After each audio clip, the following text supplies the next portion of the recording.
Well, we have a first announcement we have to make. As probably most of you know, Dr. Sermonara has passed on, and therefore will not be able to give the lecture, of course, that is dated for next Sunday. Therefore, instead of Dr. Sermonara, our old friend Ron Hogarth is going to take it. He's been looking into the Heikesi material and will do as best he can to cover some of the field that she had intended to cover. We all regret the passing of this good friend. I saw her not long ago up in Ojai, and she's really hoped to be able to be here. But after a long illness, this was not possible. So we all send her a good thought on her way and appreciate the many nice things she has done for us. This morning we have a subject that is more or less highly modern. I remember in Grandma's day, and Grandma was quite a character, anyone over 65 retired from human life. They put on black, a little touch of white perhaps, a cameo pin. Of course, no hair dye ever touched their brows. They wore no makeup, flat-heeled shoes, and dressed almost entirely in conventional black. They then sat quietly on the porch and did the knitting, or perhaps occasionally acted as the senior hostess of some important family gathering. This was considered to be the proper way to meet the coming of the years. To do anything different was to bring considerable criticism from the neighbors. It was rather important to stay within the pattern. All this reminds us of a bit of Greek mythology. In the old classic texts, especially the Hesiod in his Theogony, the kingdom of heaven passed to Saturn, who became king of the material world. He was an elderly gentleman in mythology, rather pained expression, slender to distortion. He was winged sometime, but he also always carried a scythe and an hourglass. And in astrology at that time, he was assigned to that part of life after 65 years. Of course, the Greek mythology goes a little further, but most people haven't noticed it. After this went on for a while, Jupiter tossed Saturn out and took over the kingdom himself. And Jupiter was of an entirely different temperament. Jupiter was philosophical, and as the word implies, he was jovial. He was wise and learned, religious, had much to do with self-improvement, and also had an irresistible sense of humor. It is said he was the chief of those upon high Olympus who, observing the happenings of mankind, laughed heartily. So, and now we find, according to the Greek mythology, that the period after 65 is under the keeping of a very jovial, happy, wise, and impressive personality, who enjoyed not only the good things of life, but enjoyed learning and was the patron of wisdom and religion and most of the higher educations with which we are now associated. Now, the modern statistic findings, in spite of smog, pollution, and other things, is that we are living longer than we ever have before. And today, it is not at all unlikely that a person retiring from a business or occupational career at 65 will have 20 good, happy, useful years to do something with. And this has been the rub up to the moment. The whole psychology of the situation has made it very difficult for the individual to make the best use of the best years of his life. In early life, we all have burdens, we have responsibilities, we have the problems of taking care of family and the community. We are more or less bound to occupations which may or may not be very satisfying to our inner lives. And then comes the time that they've all been looking for, when at last there would be freedom from this labor. The freedom was not entirely without restriction, because in many cases freedom meant to reduce the standard of living considerably, to try to get along on a pension and a little social security. These factors ensured probable physical salvation, but restricted the spending power of the individual at that time of life when he might enjoy spending it the most. So, this problem of retirement begins in school when you start out. A life has to be planned. We have to give proper consideration to the changing needs of our own dispositions and natures. It is not enough merely to live day by day, spend day by day, and keep all the funds that come to us going out as rapidly as possible. There is something to be said, therefore, for planning financial life and income, and remembering that the money that we save when we're young can help us to have a much better time when we get older and know how to appreciate a good time a lot better. Also, that this type of life, in the more advancing years, we have more interest in valuable good times, opportunities to do important things. So we face two restrictions. One is that the money's gone, and the second is that we hit this period of life around 65 without any planned future. We kind of take it for granted that we are going to drift in some form of semi-comfort and pleasure through the closing years of life. But these closing years can sometimes be very long, and funds and opportunities and interests have a tendency to lag. The time when the person was perfectly willing and happy to settle down and do nothing and consider this a notable and valuable reward for a career, this type of thinking is going out of style very rapidly. We must now, therefore, begin to think of the years after business retirement, if we retire at that age, as a second career, not merely a waste of time. We cannot hope to fulfill life by sitting in front of a television set until finally we slip away into the other world. We have time to do things, and we have to have interest in doing them. So we begin to look to see what's the matter at a time when we should be preparing for a very adventurous period of reasonably good health and opportunity. Well, in the first place, everyone should be a two-career person from the start. We should never be completely absorbed in one thing, especially if that one thing has physical limitations or economic limitations. The doctor, for instance, the old family physician, really didn't worry much about retirement. He never retired as long as he was able to walk. His career might extend far beyond the 60 or 70 years that was the measure of economic careerism. He was just as useful, just as happy, and just as busy at 80 as he was at 50. But in many cases, this doesn't work very fortunately. The individual who has a training in one thing comes to the point where that one thing is no longer enough or even available. And then there's a blank for which there's been no preparation, no understanding of the need to have a wider area of mental and emotional relevance, consideration of values and factors.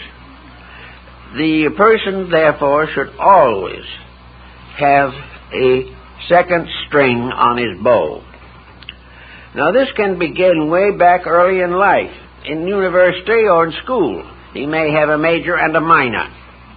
He may have two definitely different courses, which could help him to diversify his own interests.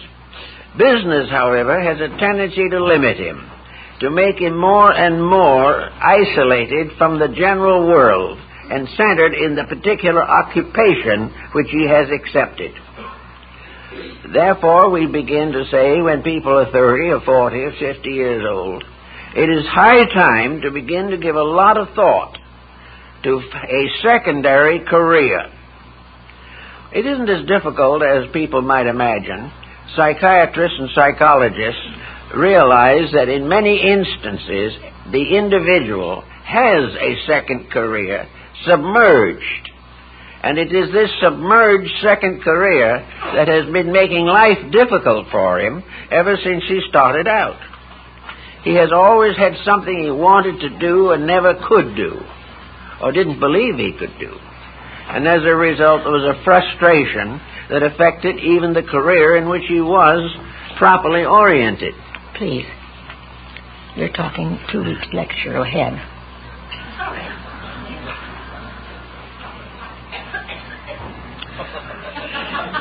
Have I got the wrong title? You got the wrong title.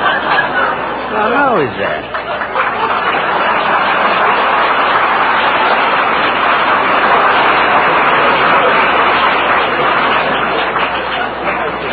All right, we'll keep right on from here.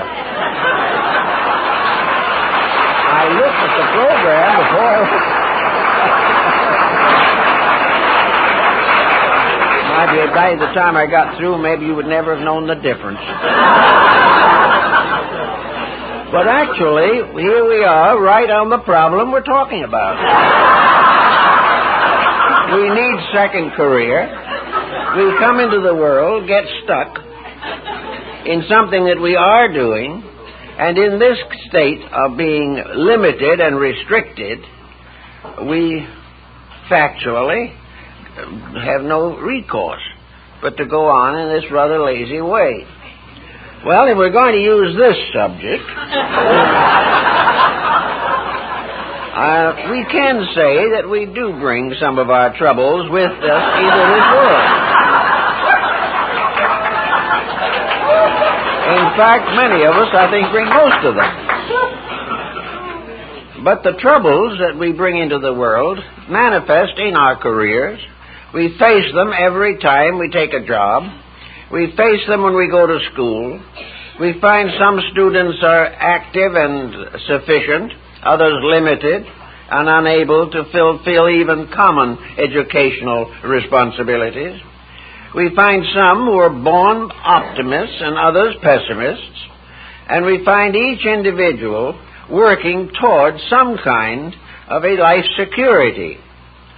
Now, it may well happen that the actual fields of endeavor which his latent talents will bring into play are not available at the environment where he is living today.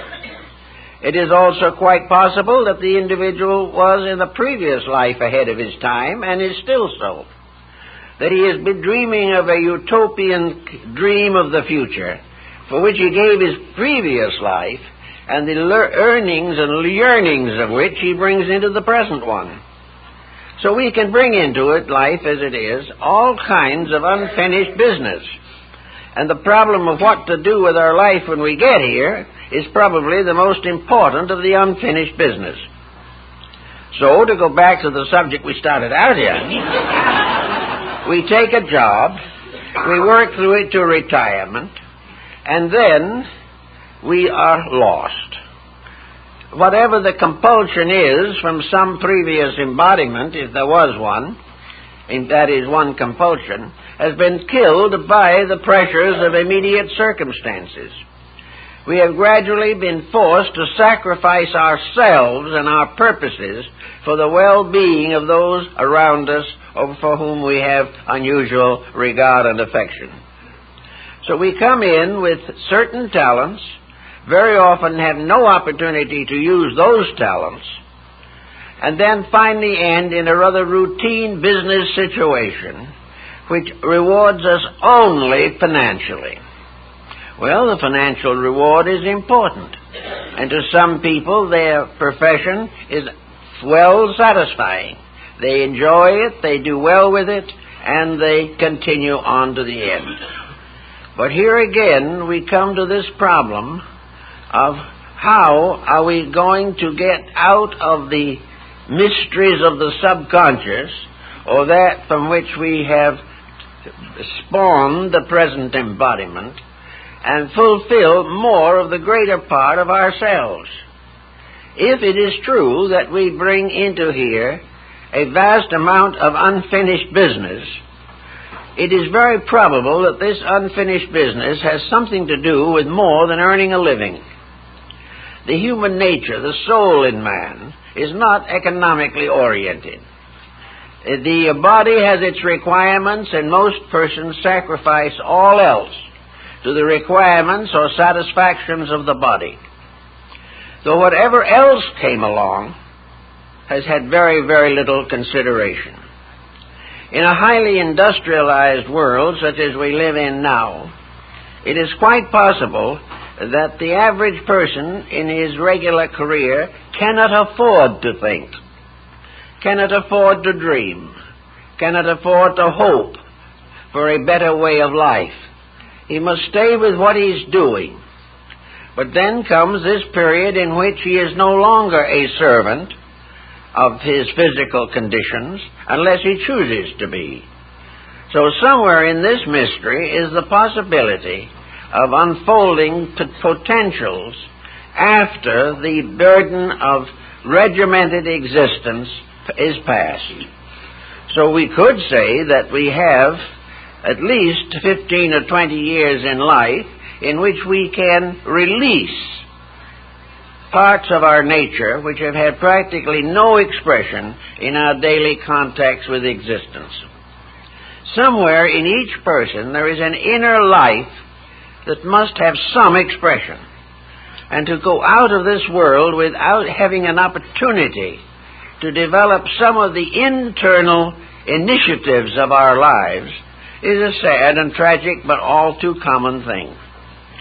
We are gradually changed into elements of an economic or industrial machinery, and in this we must remain until the bitter end. But with the coming of Social Security, pension systems, and matters of that nature, the bitter end does not have to be one of complete involvement in survival, trying to get along on a restricted income, trying to find what pleasure one can without the money to do it with. And looking back on the vast amount of money that may have been wasted along the way, which would be more useful after 65 than it was before 65, we begin to philosophize, and the empire of our older years comes under the rulership of Jupiter rather than Saturn. We are all looking more than any other way and any other thing for the solution to the needs of the inner life. These are the needs that press forward out of the past. Actually, we think of the human being as born and dying in this world. But actually, the human being is a long creature in existence. It has survived ages. It has gone forward through degree and culture after culture. It has been part of countless civilizations. It has spoken many languages. It has followed many paths, and comes now into the world with certain responsibilities and needs. It is almost certain that one of the most important traits of character that we have to develop in our present embodiment is discrimination, to find out what it is that will do the most for the greater part of ourselves. This little material island that we call the body is actually surrounded and permeated by the great ocean of spiritual space. There is a tremendous universality in which we live and move and have our being.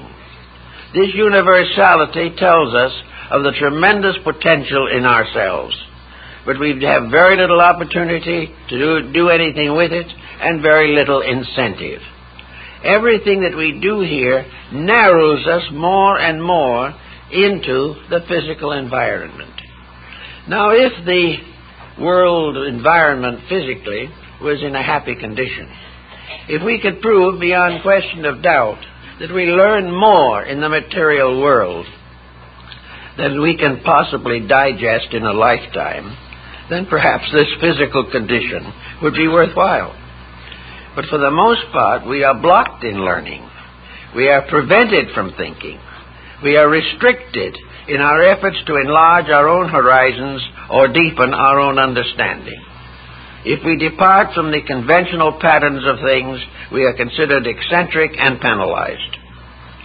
So we bring into this world all kinds of possibilities, all kinds of arts and sciences that have some of them no longer any contemporary existence, but could well be revived for the common good.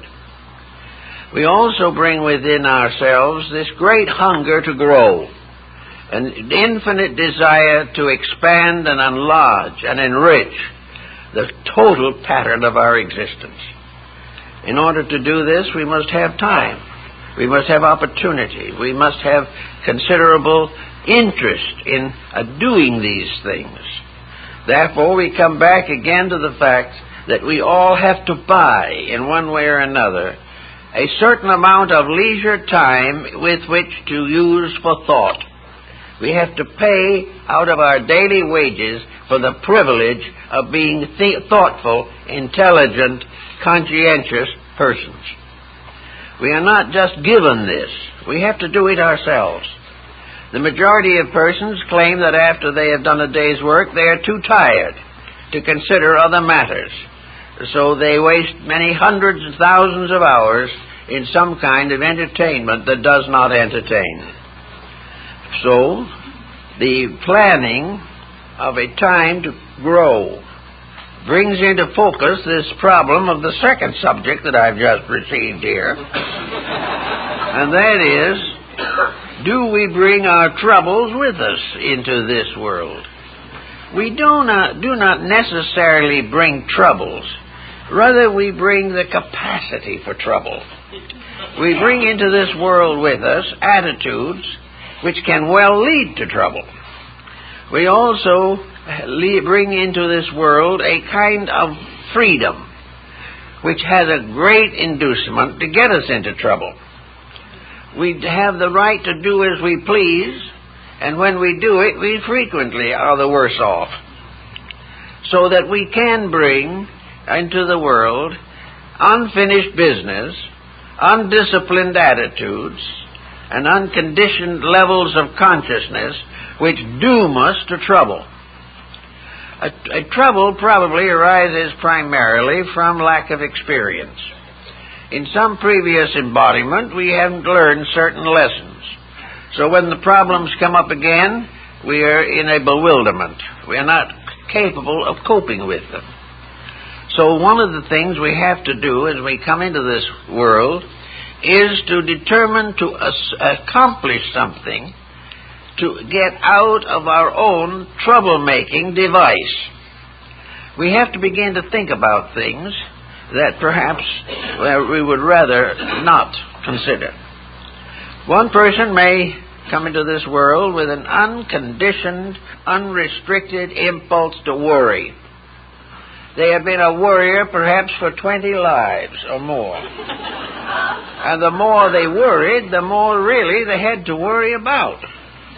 Because worrying was not producing any consequential results worthwhile. So the person who's been a worrier since the dawn of time comes in for a short journey here through his environment, which we call daily living. He will worry himself from the cradle to the grave, and in the course of doing it will probably worry nearly everyone he knows. Worry is something that gradually paralyzes his own initiatives, fills him with fears and doubts, creates burdens that exist only in his own mind, and finally condemns himself to a hypochondria involving not only his physical body, but his mental and emotional structure as well. So here we come. If we are worriers, and we notice that we are inclined to worry, then the thing to do is to take it on as a problem immediately. It is never too young to start. Perhaps we don't realize that it is a problem till we hit our teens or something of that nature, but the moment we notice that it is a discomfort and a restriction upon constructive effort, the time has come to go to work with it. Now, another individual coming into this life may have been a Caesar somewhere in the background, or one of the generals of Alexander, and he comes into the world with only one tremendous purpose, ambition. He feels that he is destined and foreordained to run people, to dominate situations, to become powerful and wealthy, to become a great industrialist or a famous militarist. He comes in for the purpose always of having his own way and dominating and enslaving the minds of those around him. As a husband, he is a terrible mistake. As a wife, no better. So that all the way along, he is a victim of an inordinate belief that he was created for the purpose of running other people. Well, in the course of life, he learns a lot of lessons and goes out of here with many scars which he never needed, and perhaps and probably never does learn the lesson that he was supposed to learn. The lesson of gently and humbly accepting the responsibilities of daily life and contributing to the happiness and security of others rather than the dominant development of his own career. So he has wasted a life by failing to change his own pressures of personality. Then there may be another type of person that comes along who is very strongly theologically inclined.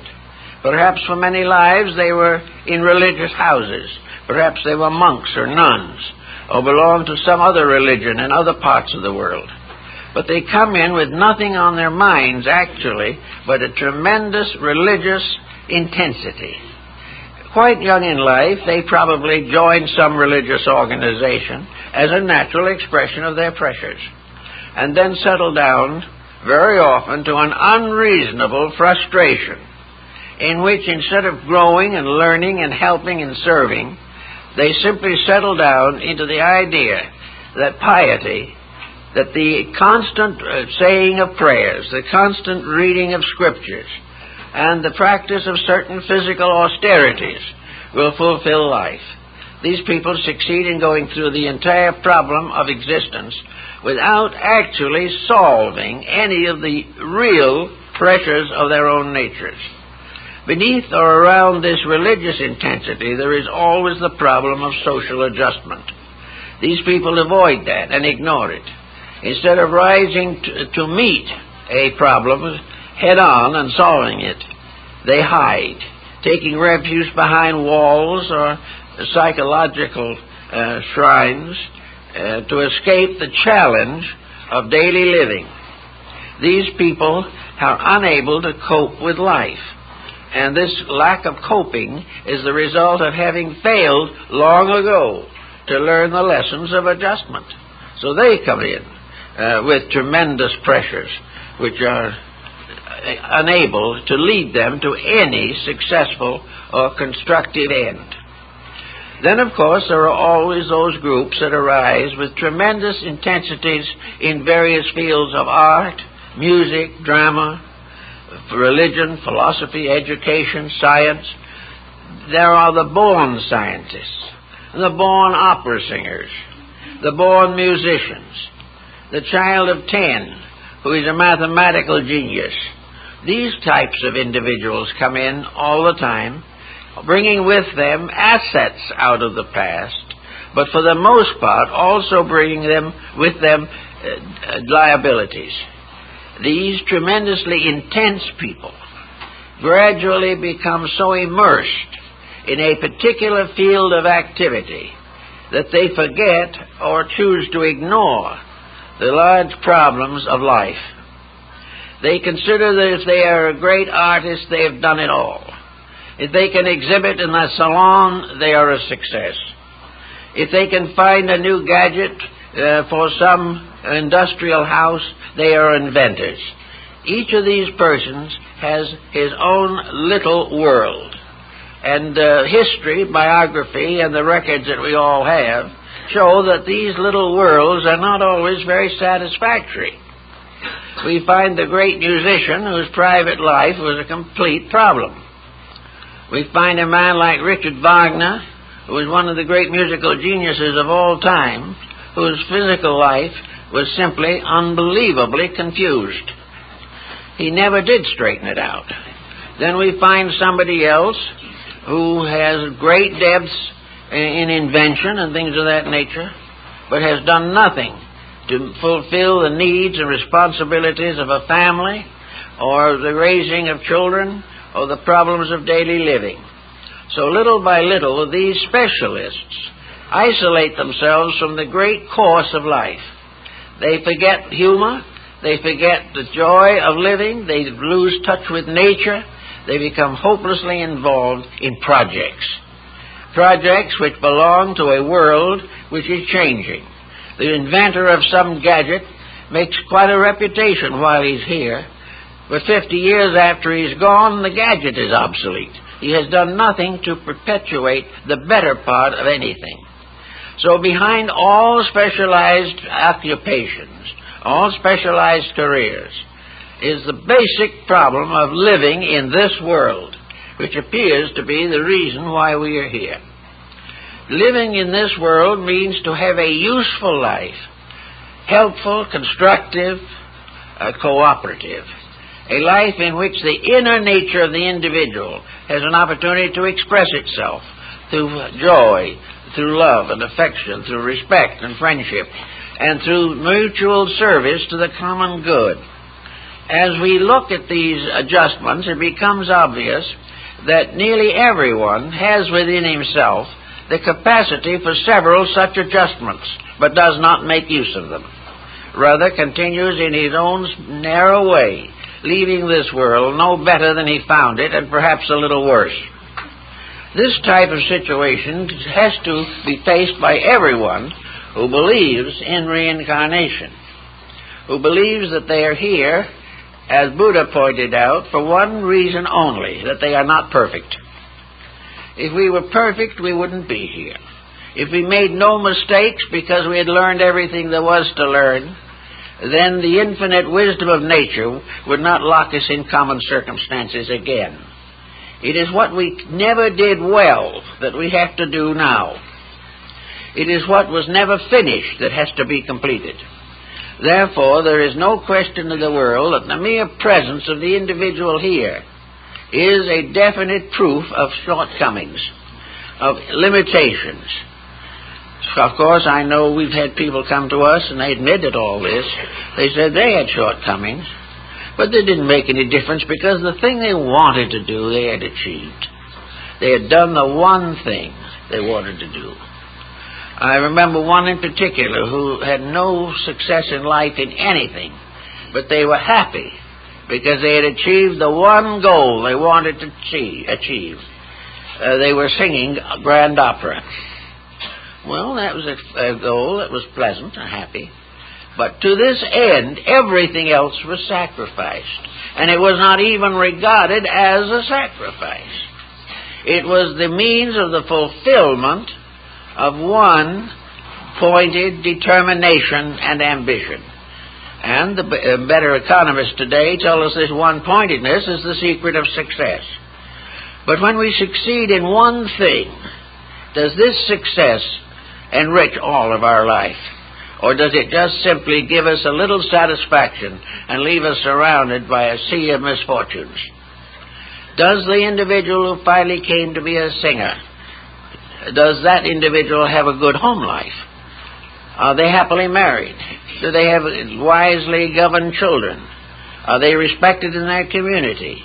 Do they have a strong and sufficient religious life? Very often, the only thing they have is the thing they've specialized in. And, of course, music, like all other things, is limited to a large degree to physical existence. And the individual whose body becomes tired or whose faculties become exhausted loses the one ability that they think they have.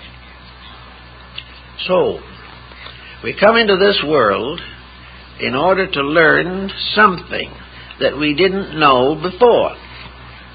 And to get back to the subject I talked about first, they're going to stay that way probably until retirement. Because up to that time they have no individuality. They are the servants of a system. They are dependent upon an organization for a living. They must obey the will of their leaders. The head of the department tells them what they can do and often what they can think. They have all kinds of burdens, all centering on the problem of paying the rent, having food, raising a family, and trying to maintain a certain sense of contentment in an embarrassing and difficult position. So these people do not, for the most part, reach retirement with very much out of life except a job. Now, this doesn't mean that they spend all their time being miserable. They go away on vacations, they have pleasant times with their families, they see the scenery, they travel, and they develop all kinds of radio and video games and things of this nature, and some of them rise to the height of rock music. They have a good time, and they sit and watch baseball games, and sit there with their eyes glued to the plays, and feel that that is a tremendous fulfillment. By working hard and earning the price of the TV set, they have the right to sit beside it or in front of it every evening for 2 or 3 hours to watch programs that are for the most part worthless. But this is relaxation, this is success, this is the thing the individual has labored for so industriously and sometimes so painfully. Well, it goes on that way. People don't change too much in these things. Some of them develop nice and interesting hobbies. Some of them take on social activities. And there are compensations. It's not all miserable. The individual has a kind of feeling that he's getting along as well as the next. But somewhere along the line, the problem of growth still does come into the picture. Man is a many-splendid being. He's a tremendous creature. The human being is unbelievably magnificent in potential and in resources. That this individual should spend all his time tightening a bolt in an automobile just does not seem to be the proper destiny. This destiny must have something else in it. Now, if he has to make a living by tightening this bolt, that's all right. He has a right to make a living. But by making a living, he earns certain time for himself. He gains certain freedoms and certain liberties. Because he works, he has a home. Because he has a home, he has a vacation. He has all kinds of privileges also. But what does he do with them? Does he do anything more with his spare time than he does while he's tightening the bolt in the factory? It is just a narrow squirrel cage of activities. Now, by the time he gets to the point of retirement, he is more or less anxious to rest. And this problem of looking forward to rest is probably the greatest delusion in the world, because there is nothing more boring after the first 2 weeks. The individual with nothing to do is supremely miserable. So he has to find more artificial things to keep his mind off of his own uselessness. So he takes on all kinds of activities, perfectly aware that they don't mean anything. But after all, you just can't sit and look at the sky forever. Now, there's where the growth factor could come in. If we brought back from some previous life unfinished business, we should be able to do something to interpret those working years which have preceded this retirement period. We now have a life of many years of social contacts and social involvements to look back on. We can think how we handled a marriage. We can wonder if the divorce was necessary. We begin to consider what might have happened had we raised the children a little differently. And had we learned to do things that were important instead of buying that expensive car. Were we justified in putting every nickel we had into something the moment we got it, so that to the end of our business career, we were never more than a few months ahead of debt? Was this a good life? After we've lived it and can think about it, we can also wonder what we didn't have that might have made it better. we begin to have our own book, our own life as a textbook for growth. We are able to begin to estimate how we could have used things better. And the moment we make this estimation, our consciousness helps us to make these things better. It gives us the learning. The incidents do not end in learning. It is our understanding of the incidents that ends in learning. What happens is not the meaningful thing. It's what we think of what happened, what we do about what happened, what we learn from what happened that helps us to grow. These are the things that, therefore, the person can contemplate from a higher perspective of life. He also can have his religious life enriched. He can have all these things made more important because he does not have to conform with the requirements of an industrialized civilization. So, if he starts, say, at around 30, 40 years old, to understand these things, he can then do something to fulfill the laws of nature, the great laws of growth. Here we have in this world about nearly 5 billion human beings, most of whom go through the spans of life with little or no insights.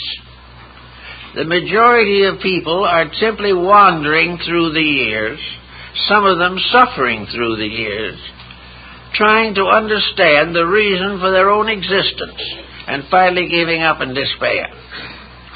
They have not any real skill in understanding or estimating their own natures.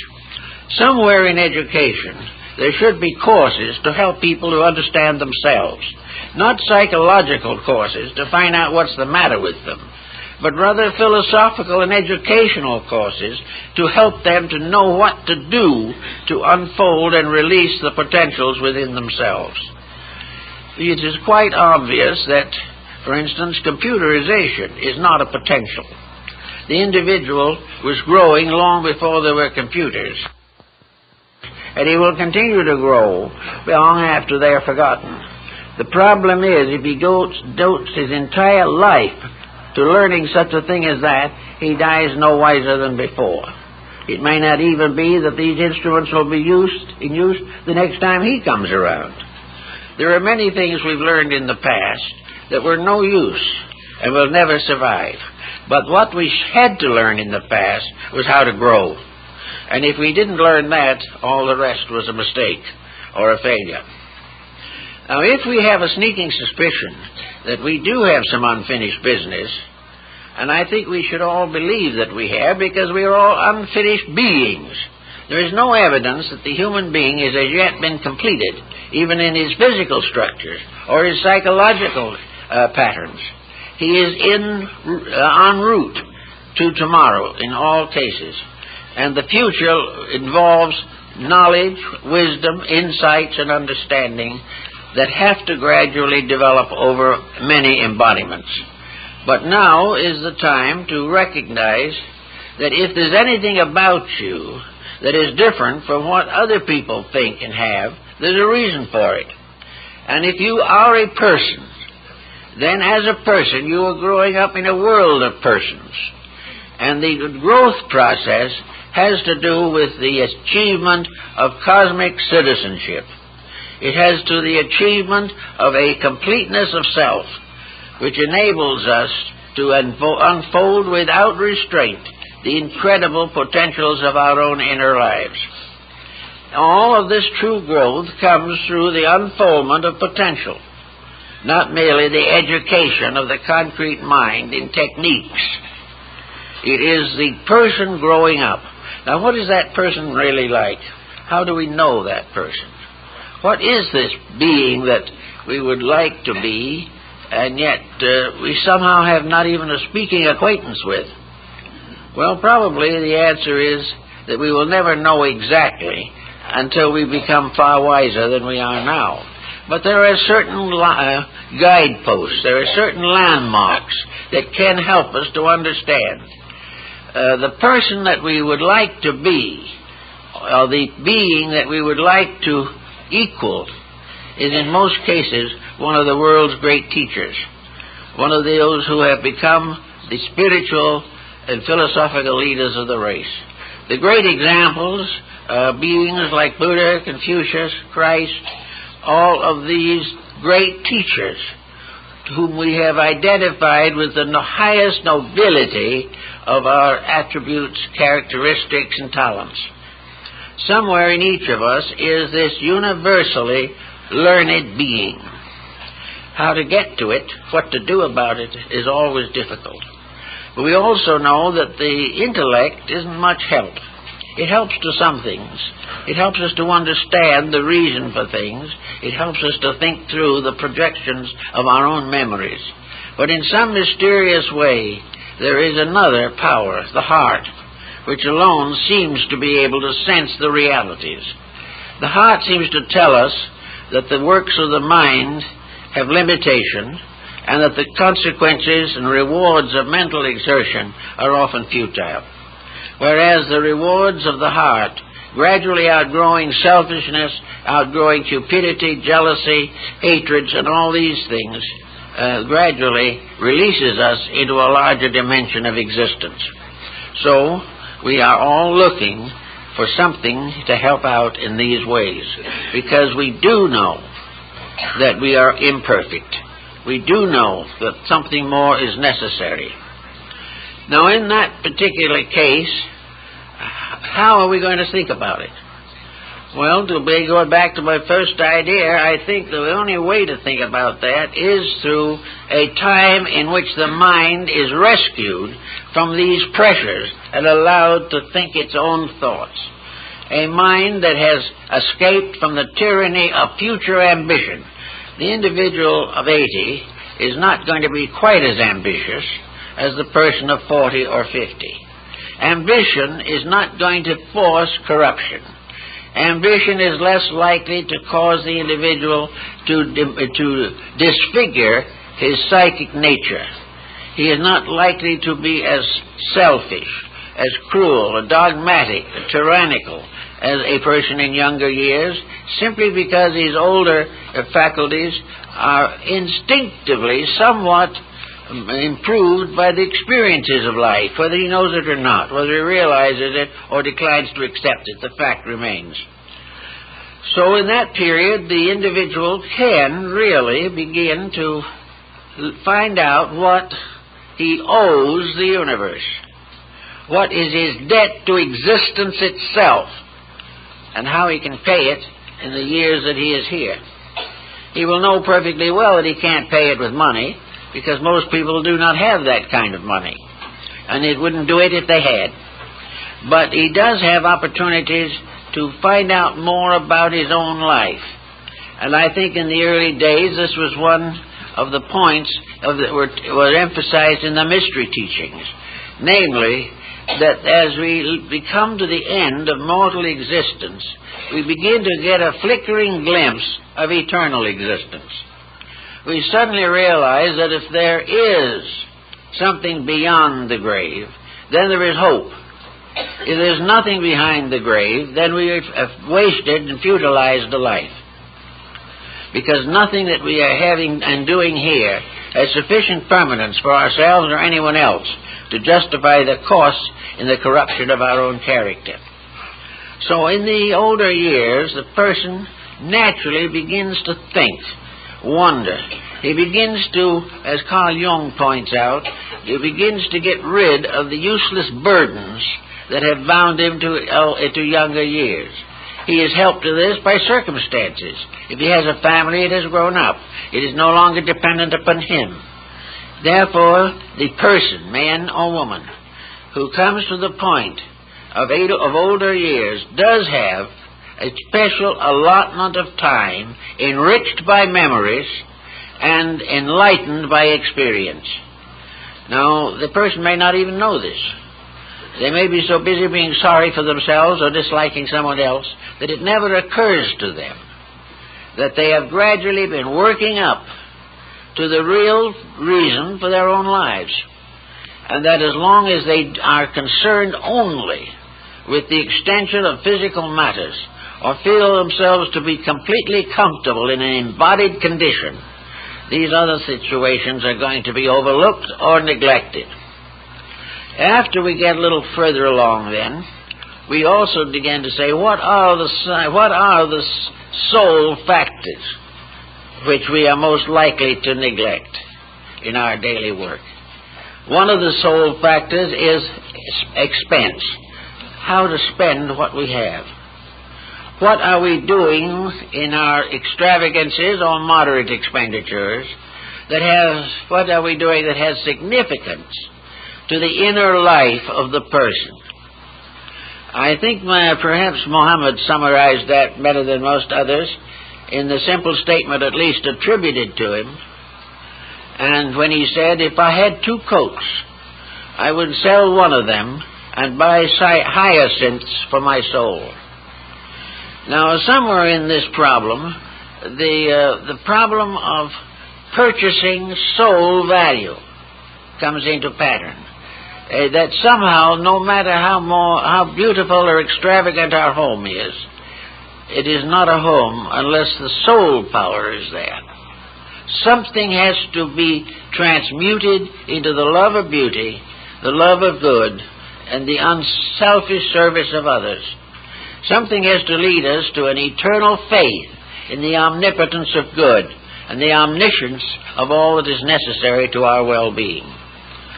This type of thing should start a little earlier, so that we have time to build these patterns into our daily living. But for the most part, sufficient to the day is what we want to spend that day, and that is where it ends. But if we can plan things, we can say to ourselves, I am now building up a series of values which I want to understand later. I want to build up also an expression, an action. Most people live vicariously.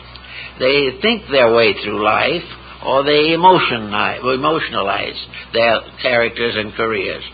But every constructive value in life must be supported by an action. There must be something done. There must be a skill developed. There must be a discipline of the body and the mind. There must be a purpose for which we will sacrifice lesser things. Among those lesser things, ourselves. So little by little, by contemplation and the proper use of time, we can begin the process of rescuing perhaps the deserted garden that is within ourselves. We didn't take care of it. We allowed it to go to weed because we were busy taking care of career. But now that the career problem is no longer pressing, we live in a house, in a garden that needs care. We need to redo the things that we neglected to do. And we have to build back values which bring consolation and comfort to the inner life and are important for an eternal pattern. We can therefore find nearly all the instruction that we need simply by looking back over the years of our own lives. We can remember what happened when we were children, and we can say to ourselves, it was difficult. Some have had a very light and beautiful childhood. Others had a very difficult one. Those who had the happy childhood, what did they do with it? Only they know. Those who had the unhappy life, what did they do about that? They only are the ones who know. It may well be that they have never gotten over that unhappy life, and that's the last thing they're going to remember when they leave here. They never transmuted it. They never understood it. They never learned any lesson from it. It was only a horrible experience which had to be blamed upon the cruelty of others. Actually, all of these experiences, the broken home, the unfortunate marriage, all of these things have meaning. Most of them indicate shortcomings in ourselves, although we usually blame them on other people. But regardless of where the blame lies, what did we do about it? How did we handle it? What did we make out of it that made us better people? What did we do when we found a good friend? What did we do when we realized that our friend was imposing on us? All these values present us with problems. Most of them ignored at the time they happened, but can be restored from memory to form a textbook for the reorganization of our understanding of life, so that we may actually know when we leave this world this time that we are wiser in those choices and decisions which must lead to the final liberation of the human being from the illusions of mortality. So we can say that it's all one pattern anyway, that from the past comes unfinished business, and when we slip out of here in the 80s or 90s or whenever it is, there will be some unfinished business go with us. We will not have solved it all, but have we made one definite step in the direction of restoring our faith in deity, our strength in universal law? Are we more and more firm in ethics and in the integrities of life? Are we convinced of the ultimate victory of life over death and of good over evil? Do we live in a world of inner strength in which we have gradually weeded out all the weaknesses that might have restricted our growth? If we can say clearly that we have done at least a little of this kind of work, we can face the future with a much better hope. Also, it is an opportunity for many people to understand the world much better. At this time particularly, where political issues are extremely tense, where crises are everywhere in the air, the individual needs a better understanding of humanity than most have. We depend for our understanding largely upon reports, television programs, or the incessant line of books by informed sources. Most of these informed sources are not very encouraging, and they tell us very, very little about the hearts and minds of other people. If we do not like certain people, we can find nothing good in them. If we do not find good, we cannot cooperate. Little by little, our entire environment, which we are supposed to learn to understand, becomes all out of focus and becomes a mass of fears, doubts, hazards, and uncertainties. But in our older years, we can travel a little at least. We can visit some of these places. We can understand them. We can actually enroll in a school if we want to and study international relations or studied diplomatic courses, so that we gradually get a little idea of the facts of things. Because mostly we work from prejudice, and prejudice works from ignorance. We do not understand the great motions of society. We do not know how to cooperate with them intelligently. So we take something and say this is good and something else this is bad, and have a terrible time trying to decide what political candidate we want to vote for, because we're not sure we know that any of them know what they're doing. So all this type of thing we have to do something about. And little by little we can transform ourselves into knowing mechanisms that have the ability and the skill to solve problems, to understand properly. And the more we understand, the more we can cooperate with life. The less we understand, the more certainly we will compete with everything. So cooperation and not competition is the life of man's inner maturity. Therefore, we say it's good to believe that we have been here before. How else are we going to explain life? How are we going to get any moral value out of the fact that perhaps we inherited some certain negative trait from a remote ancestor who was hung for murder? Are we disposed to believe that this antiquity, this heredity, is going to hang over us for the rest of our lives? Are we going to be the victims forever of things that have made us unpleasant and uncomfortable and for which we never have been to blame? This would make the universe look very strange. It would be amazing indeed if this world was filled with people who were all perfect except for what other people had done to them. That the individual was not to blame for anything. Or, of course, there is another school that simply says, don't worry about it, there never was anything. This doesn't work very well either. It's hard to imagine that a universe so beautifully and mathematically exact as ours had no purpose in its own existence.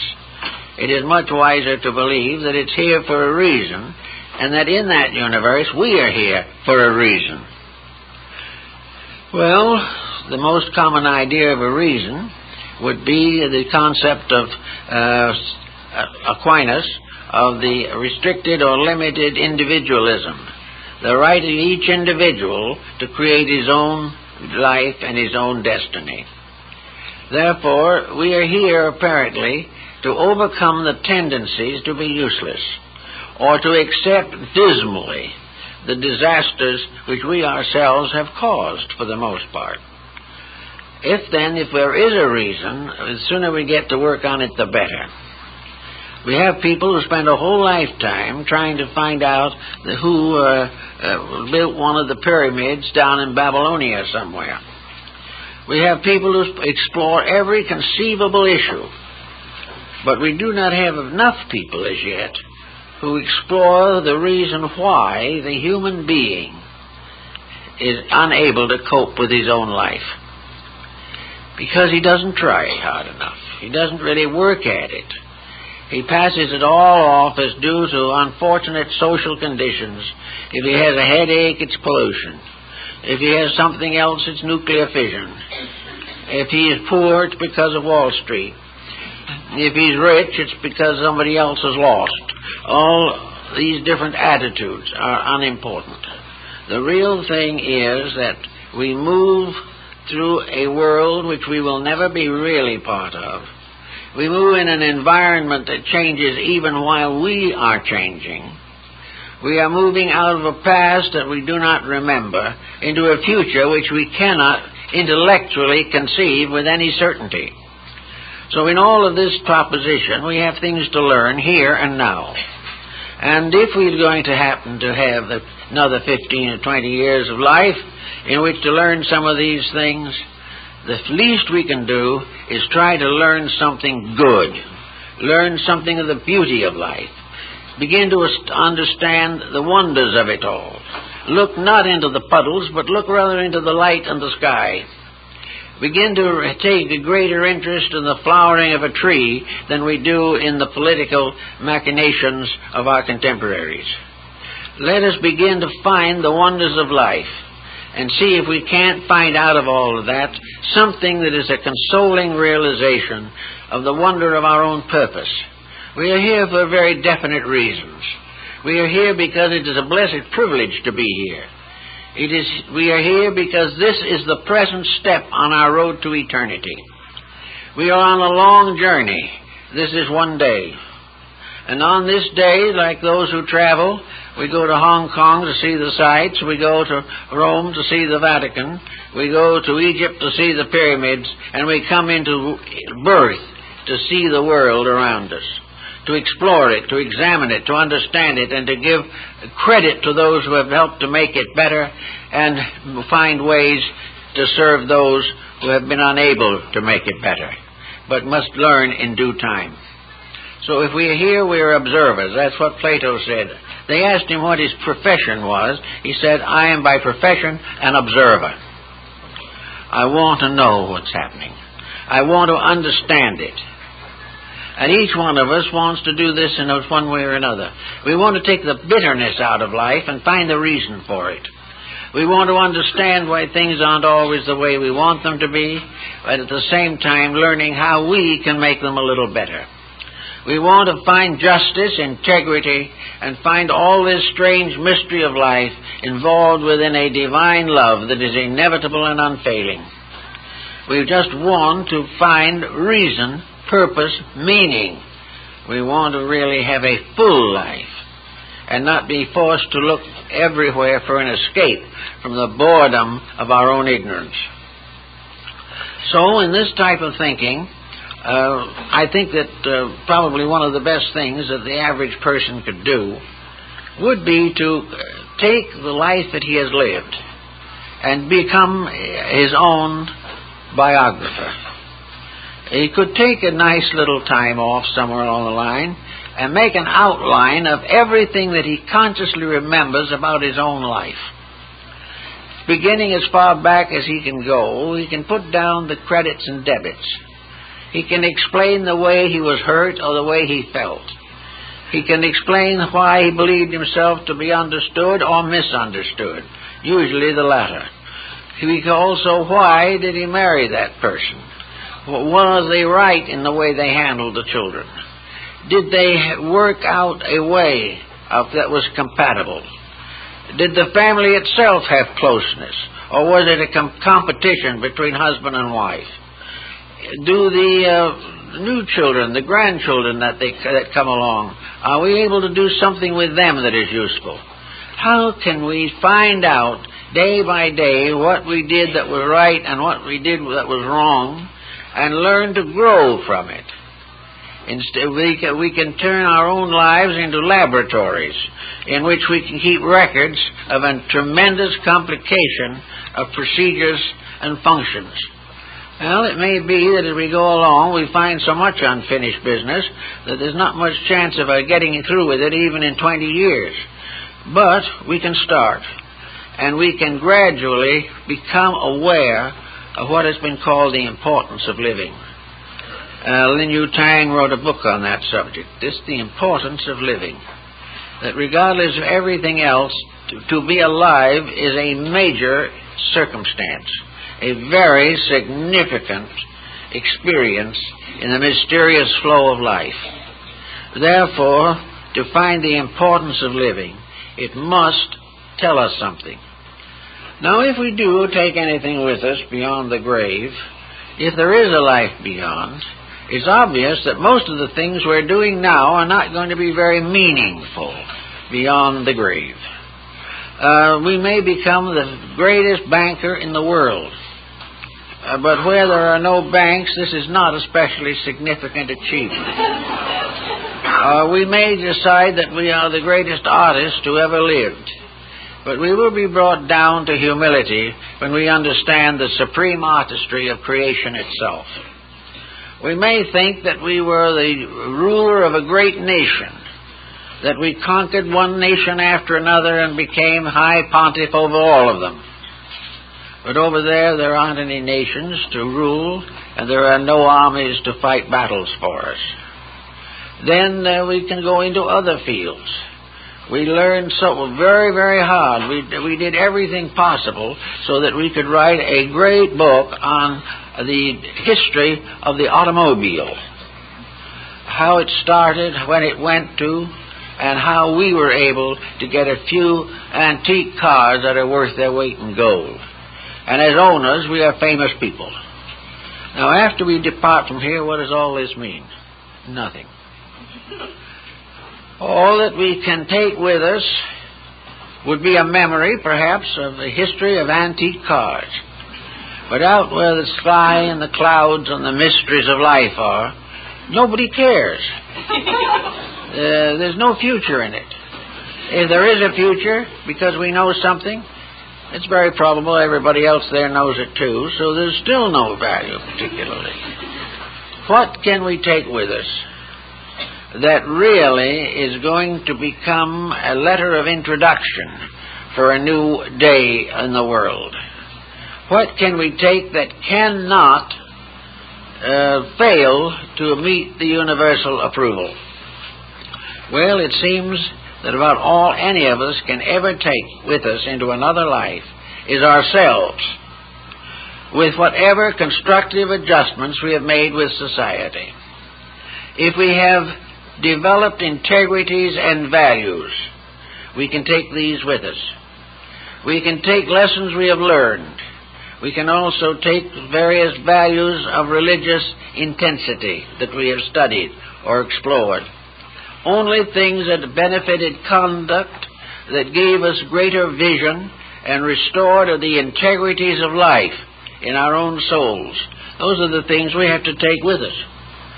And most people haven't had much time to study those subjects and haven't done much studying with it even if they did.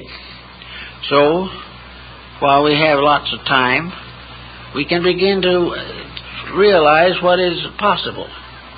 we can realize that the good deed that we do may recommend us to a better life. The promises that we did not fulfill have no value.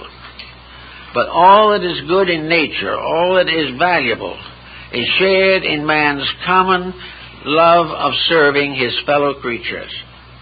The individual whose life is dedicated to service has the richest life, the most meaningful life, a life in which a warm, quiet, gentle sympathy with life has become a guiding principle. And when we get out of that terrible rush that most people are in and can settle back, we can begin to love the world, which we have learned to doubt because of our involvement. We also begin to understand through the dispositions of people who have hurt us. We begin to realize that just as they have hurt us, we knowingly or unknowingly have hurt other people. Largely it is due to ignorance. As long as we have the power to hurt and use that power, we are not wise. It is only when we can be good only because we cannot be anything else that we are good. So we can little by little forgive in others that which we still have in ourselves in the form of purposes and projects incomplete. So if we bring with us into the life of karma, that's all right. It's a perfectly good thing to bring along. And we are probably going to have to face it for quite a while to come, because it's not going to get well with the few times and few years we have here all at once. I think that the best way to figure this is that approximately the life wave for humanity, according to those who have given a lot of thought to it at least, is that the human life wave functions in approximately 800 incarnations. In other words, we have 800 visits here in which to do all kinds of things. Now, of course, we're not at the beginning of the visits at this time. We are well into the number. Perhaps if we've gotten to be fairly thoughtful about a number of things, we may have been back 300 times. We've gotten rid of a lot of the very crude mistakes that the ancients made. And now we have to go to work on the sophisticated mistakes that we are making for ourselves. Little by little, however, the individual gains the powers of virtues for which he was fashioned. Somewhere in the future of things, the individual is going to be more than he is now. He is going to be more important than he is now. He is part of the great chain of leaderships, of governorships and followings that go all the way through space. He is part of a great system which includes all the stars in the cosmos, all the universes, and all the dark holes in them. He is part of something that goes on and has a triumphant destiny. The soul in himself is the thing that growing up, it will cause him someday to be called forth and rewarded and told that he has been a good and faithful servant, and that now he is going to come into his reward. This becoming a faithful servant leads we do not know where now. Maybe it leads out into space. Maybe someday each of us will be responsible for a star or a planet.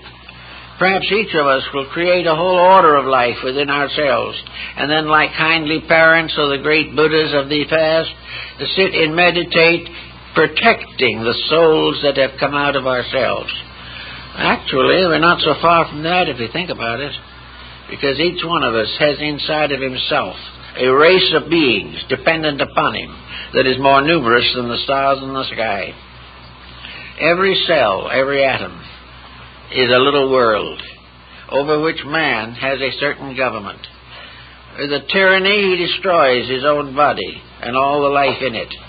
But someday, it may be his destiny to preside over a creation which has emerged out of his own soul, which is part of himself, and which he must also lead to liberation. All of these things are parts of the great philosophies and thoughtfulnesses of life. And when you're sitting around being a little quiet, we might be able to sacrifice a few commercials for detergents and think about some of these things. It might do us well. Also, it might give us incentives. It might prove to us why it's necessary to do some of these things. Why can't we just all get out of here, lie down, go to sleep forever? Nature simply couldn't do it that way, because nature does not work and build for millions of years to end the thing in a cipher. It is not possible to assume that anything that exists is purposeless. And it is also proper to assume that all purposed things are evolving, revealing more and more of their purpose for existence.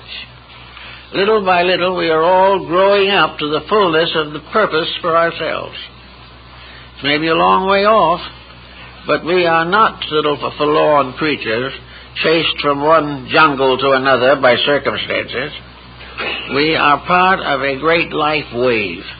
When it comes and it seems that wars cut down our youth, when it seems that tyrannies of all kinds interfere with the natural growth of things, we have to realize that nothing is destroyed.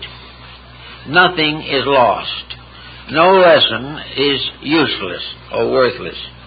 No suffering is without merit. There is something behind it all.